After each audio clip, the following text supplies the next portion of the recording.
Jenny antsika tamin'iny ianao le tiavonao nanigilo nefa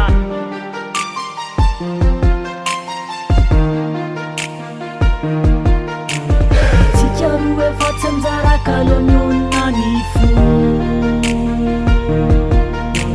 efa safidiko ny antsika kalo tsy asana alo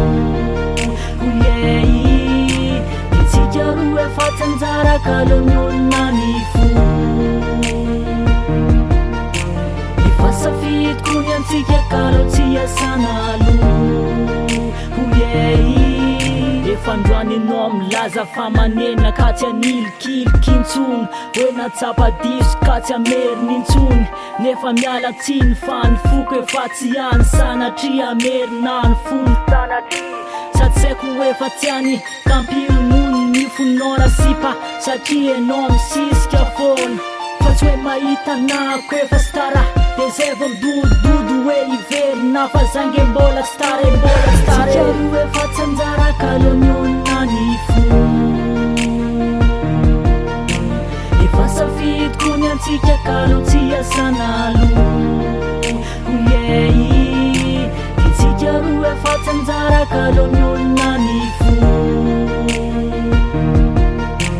efa safidiko ny antsika kalo tsy asana alo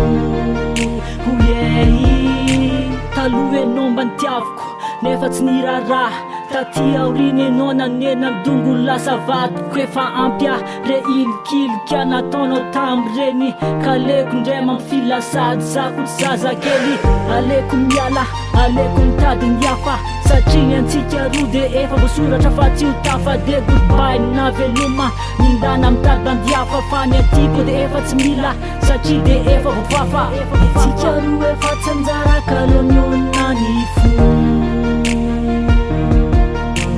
efa safidiko ny antsika kalo tsy asana alo oyey tsika roa efa tsy anjaraka alohan'olona ny fo